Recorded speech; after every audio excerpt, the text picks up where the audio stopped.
Hello BookTube, this is part 29 of my 2022 library tour and part 6 of science fiction and fantasy.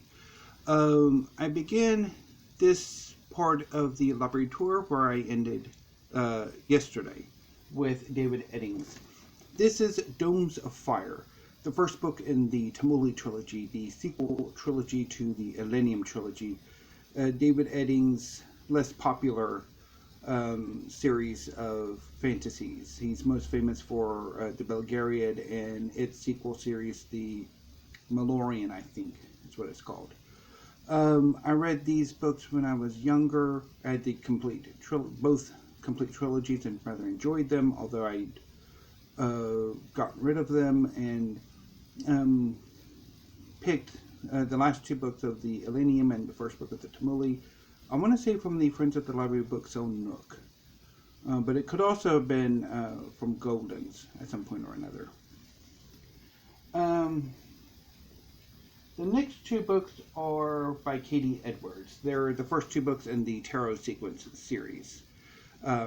This is The Last Sun, and this is the sequel, The Hanged Man.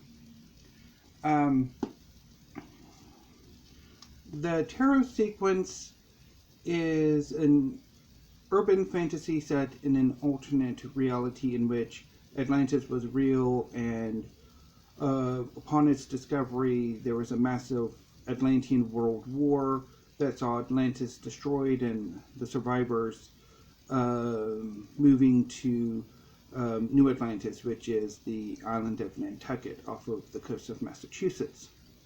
The Tarot Sequence is about Rune St. John, the heir to the Sun Throne. The nobility, the Atlantean nobility, basically organized according to the courts of the arcana of the tarot. And Rune St. John is the last heir to the Sun Throne. He, along with his companion Brand, act as a sort of mercenary occult detective in New Atlantis, working for various other courts. In The Last Sun, Rune is asked or tasked by his patron, Lord Tower, to find his tower's godson who's gone missing. And this leads to a lot of conflict and mystery. And then in The Hanged Man, Rune has to save his young ward, Max, from an unwanted marriage contract to the Hanged Man. I'm incredibly torn about this series. There are a lot of things about the series that I really enjoy. I love the world building, the sort of mashup that is New Atlantis. Some of the sort of world building I like. The plots I generally like, but there are parts of the series that I really don't like either. Namely the characters. Particularly, I cannot stand Rune St. John. Just no. And I think it's Rune and the dynamic with Brand, it bugs me, and honestly it's one of those things where you could have just had Brand. I mean, he would have worked just as well by himself.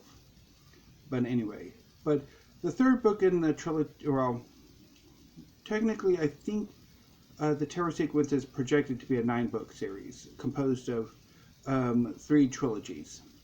The third book is coming out in May. It'll be the Hourglass Throne, and it will wrap up the first sort of arc, or the first trilogy, which I've got it on pre-order, so I'll get it in May. And then I think once I get it in June, I'll probably try to do a read of the entire Tarot Sequence up to the Hourglass Throne, and hopefully my opinions will change. I really do want to love this series. It's just, there are things about it that bug me to no end. Next is The Sorcerer's Son by Phyllis Eisenstein. I think I picked this up because it was recommended by, I think, Steve Donahue during one of his library tours. I think his copy of The Sorcerer's Son, if he still has it, is probably in the deepest depths of Mordor. The little cubby he has that's pretty much stacked with mass market paperbacks. But I haven't gotten around to this yet, so hopefully one of these days I will. The next batch of books are all from one series. They're the Melodzin Book of the Fallen. So this is the first book, Gardens of the Moon. And Steven Erikson is, I want to say, a pseudonym for two different writers, but I could be wrong. I'm not entirely sure about the authorship of the Melodzin books. I know there are like two different writers who write in the Melodzin series, but I don't know if it's like Steven Erikson is one writer writing them, and then there's another one who's writing a different set, or I don't know. But anyway, so I've got the Gardens of the Moon, House of Chains,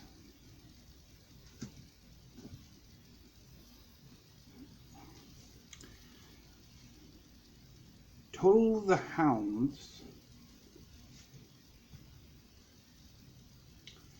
Memories of Ice,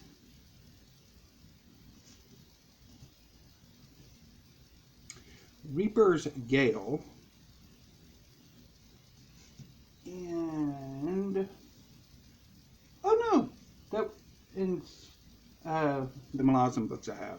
So those were the Melodzin books. I picked them up mostly from Golden's Book Exchange over various visits in the past few years. I read or had a go at Gardens of the Moon when my mom was in the hospital in, I think, 2017, and didn't particularly get on with it. I read the first, I don't quite remember how far I got, but it just, at the time, I didn't really want to go on with it, so I need to come back to it and have another go at it. And next is Halls of Law by Vm Escalada. I want to say I saw a write-up of this in Blackgate magazine and thought it sounded interesting. So I picked it up in, I think, 2018 as part of a birthday, either birthday or Christmas, I think. I'm going to pick that up. Next is a Philip Jose Farmer book. This is Behind the Walls of Terra. Picked this up from the Friends of the Library book sale nook at my local library. Haven't read it yet. Next is The King's Buccaneer by Raymond E. Feist, which again I picked up at the Friends of the Library book sale nook. Haven't gotten around to it yet either. The next two books I have gotten around to. This is Hidden Sun by Jane Finn. This is Shadowlands Book 1. I also have the sequel, Broken Shadow. So, in Hidden Sun, a young noblewoman goes in search of her missing brother, who has fled their home country under suspicion of having committed a serious crime. A young woman has been raped and murdered. And so the sister goes in pursuit of her brother, who is the chief suspect, to find out if he did it and to bring him home to face justice. Along the way, so she travels to a different country to kind of bring him home. Along the way, she encounters a renegade faction of the people who can like exist outside of the shadowed countries that populate this world. And I quite like the series. I mean, I like this book. It was very good. I really liked the characters. I liked how the ne'er-do-well brother was handled. I really liked it. Unfortunately, I can't say the same for Broken Shadow. Now, I read Shadowed Sun, I think in either October or early December of 2019. And then I came to Broken Shadow, I think either later in that December or into January.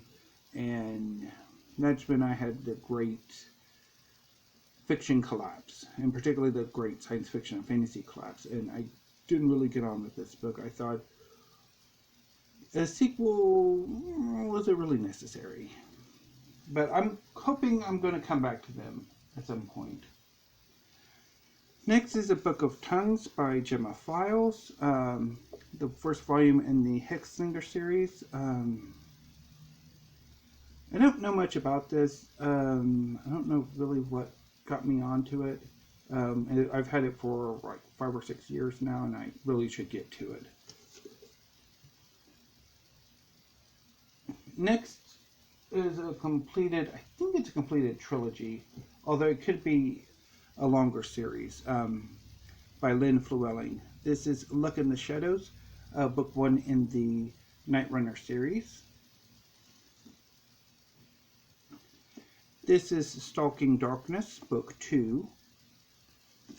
And this is Traitors Moon, book 3. So I haven't read this trilogy yet, assuming it's a trilogy, I don't know. But I have read a later work of Lynn Flewelling's called The Bone Doll's Twin, which I loved. And I don't have it. I read it when I was, I want to say, high school? Maybe early college. It's been a while. But I really enjoyed it, and I kind of wanted to read the earlier series, and so I gradually picked it up from Golden's, but I haven't gotten around to reading them yet. And next is Seven Princes by John R. Foltz. So I first encountered John R. Foltz, I think, in the pages of Blackgate magazine. He's, in addition to being an author, he's also a critic of science fiction and fantasy. And I think he occasionally has done pieces for Blackgate as well as his own blog. Although I haven't seen his blog in a while, so I don't know if he still actively writes or publishes or what. But I think I Interlibrary loaned this and didn't quite get on with it. And then I started at Golden's and I decided to pick it up to have another go at it. Although I haven't yet. And finally, the last book on the shelf is American Hippo by Sarah Galey. This is a collection of Sarah Galey's alternate history novellas featuring Mississippi River populated by hippos. The series starts with River of Teeth and continues with Taste of Marrow, and this collection also includes Worth Her Weight in Gold and 9.5. I read River of Teeth when it first came out, and I was incredibly torn about it as a straight story. It's a yarn. It's a fairly good yarn. But as an alternate history, it bugged me to no end. It just completely ruined the effect of the story itself. Because I'm not entirely sure how 21st century identity politics can be sort of back worked into late 19th century America, which was incredibly racist. So just that, had I think this set of stories been set in a secondary world, I would have loved it because it would have absolutely worked. But as alternate history, it doesn't. work at all. And that kind of kept me from enjoying the stories. And when I read Taste of Marrow for I think some reading project, I don't remember what, that one just completely did not work for me at all. I really did not like it. And don't even get me started on the final villain, the main antagonist of Taste of Marrow. Just no. Anyway, so that was American Hippo.